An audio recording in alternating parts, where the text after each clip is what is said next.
आवाज पूरे उदयपुर में जानी चाहिए। तो एक बार हम जोर से बोलेंगे, बोलिए भारत माता की, भारत माता की, भारत माता की। बोलिए महाराणा प्रताप की, महाराणा प्रताप की, एकलिंग जी महाराज की, एकलिंग जी महाराज की। बोलिए श्रीनाथ जी भगवान की, बोलिए जगदीश जी महाराज की। आज के इस कार्यक्रम में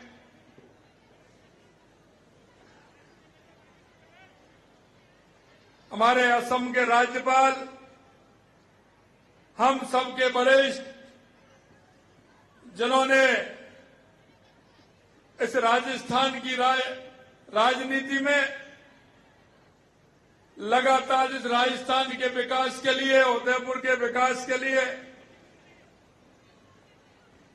एक नई दिशा देने का काम किया, ऐसे हमारे असम के राज्यपाल सम्माननीय गुलाब जी कटारिया साहब, हमारी पार्टी के संघर्षशील प्रदेश अध्यक्ष, चित्तौड़ के सांसद सम्माननीय सीपी जोशी जी,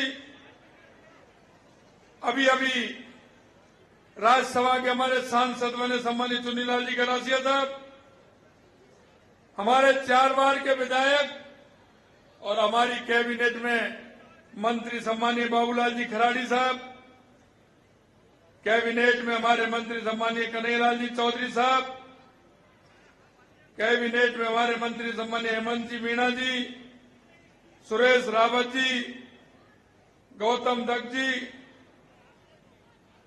हमारे विधायक प्रताप जी कामेती साहब, उदयपुर शहर के सम्मानीय ताराचंद जी जैन साहब, उदयपुर ग्रामीण के फूलचंद जी मीणा साहब, बल्लभ नगर के उदयलाल जी डांगी साहब, सलूमर विधायक अमृतलाल जी मीणा जी, कुम्भलगढ़ के विधायक भाई सुरेंद्र सिंह जी राठौर साहब, हमारी जिला प्रमुख बहन ममता जी, हमारे उप जिला प्रमुख पुष्कर तेली जी, महापौर जीएस टांक जी, मंच पर विराजमान सभी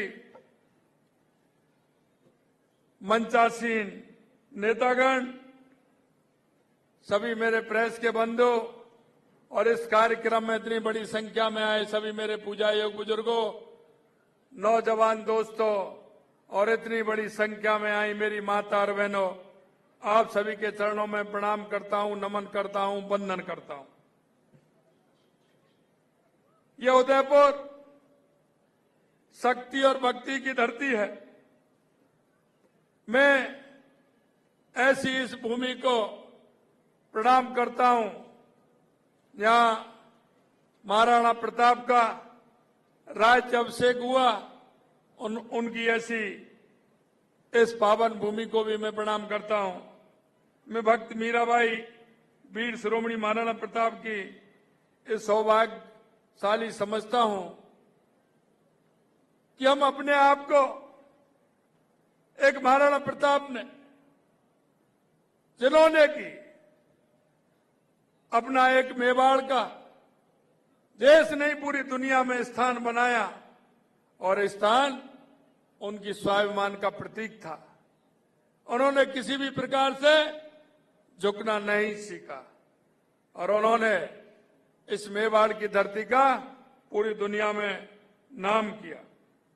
ये हमारा उदयपुर शहर है, इसे झीलों की नगरी कहा जाता है। निश्चित रूप से मैं कहता हूं कि यह ऐसी पर्यटन नगरी है कि यहां राजस्थान आने वाला हर तीसरा व्यक्ति उदयपुर में आता है। यहां की खूबसूरत झीलें, शानदार किले, मंदिर, महलों, संग्रहालय और वन्य जीव अभ्यारण्य यहां की खूबसूरती को और निखारने का काम करता है। पिछोला, फतेह सागर, राजसमंद, उदय सागर, जयसमंद जैसी शानदार झीलें सैलानियों के मन को मोहने का काम करती हैं। यहाँ के महल, किले, गौरवशाली इतिहास निश्चित रूप से महिमा के प्रतीक है। सिटी पैलेस, लेक पैलेस, कलात्मक उत्कृष्टता, यहाँ के सराही जाती है।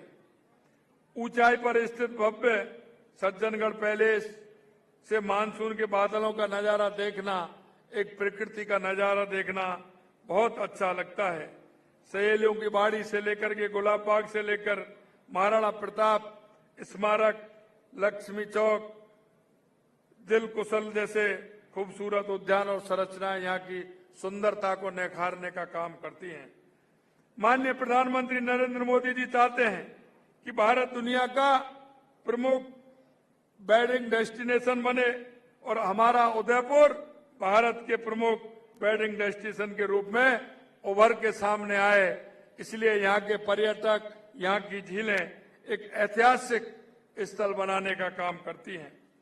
हमारी सरकार ने कोशिश की है कि इस खूबसूरत शहर के बासिंदों को और यहाँ आने वाले सैलानियों को पानी, बिजली जैसी बुनियादी सुविधाओं की किसी प्रकार से कोई कमी नहीं रहे। ये हमारी सरकार ने इसके लिए काम किया है। आबादी के बढ़ने के साथ साथ 2031 तक उदयपुर को हर साल 2397 मिलियन घन फीट पेयजल की जरूरत होने का अनुमान है, जबकि अभी सालाना 1738 मिलियन घन फीट पेयजल की उपलब्धता है।